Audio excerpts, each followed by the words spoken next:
Et salut les moustachus. Alors Casus nous avait teasé un partenariat avec Xbox, la Rogue Ally 2 a eu ses premières fuites. On a même les premiers visuels, et mon dieu que c'est hideux. Tu me donneras ton avis en commentaire, mais en ce qui me concerne, je ne comprends pas comment ça a pu être validé. Allez, le récap en 1 minute, c'est parti. Première surprise, il n'y aura non pas une, mais 2 Rogue Ally 2.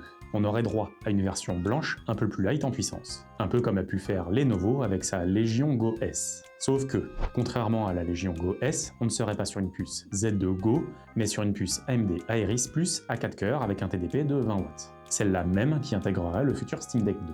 Ce faible TDP souligne une faible consommation pour une excellente autonomie, mais avec des performances forcément moindres. Pour sa grande sœur, de couleur noire, on aurait droit à la puce Ryzen Z2 Extreme avec 8 cœurs et un TDP de 36 watts. On sait également qu'elle embarquera 64 Go de RAM et 2 Tera de stockage. À confirmer, mais je pense que la version Lite aura donc 16 Go de RAM, voire 32 s'ils sont généreux, mais j'en doute. Les deux versions de la console resteraient sur un écran 7 pouces, avec un rafraîchissement jusqu'à 120 Hz. Petite nouveauté, on aurait 2 ports USB-C et une recharge compatible 100 watts. C'est un excellent point. Enfin, un nouveau bouton fait son apparition. Il semblerait s'agir d'un bouton Xbox.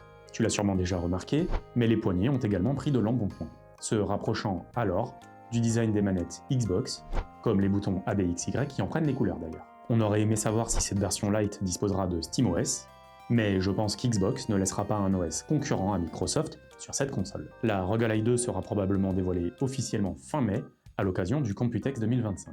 Dans tous les cas, cette fuite est un sacré hasard du calendrier, car je t'ai justement préparé une vidéo qui sort samedi, et dans laquelle je fais le bilan de mes 2 années d'expérience avec la Rogue Ally. J'y aborde entre autres les retours en SAV auxquels j'ai été confronté, alors si ça t'intéresse, abonne-toi pour ne pas la manquer. Allez, à bientôt ma petite moustache.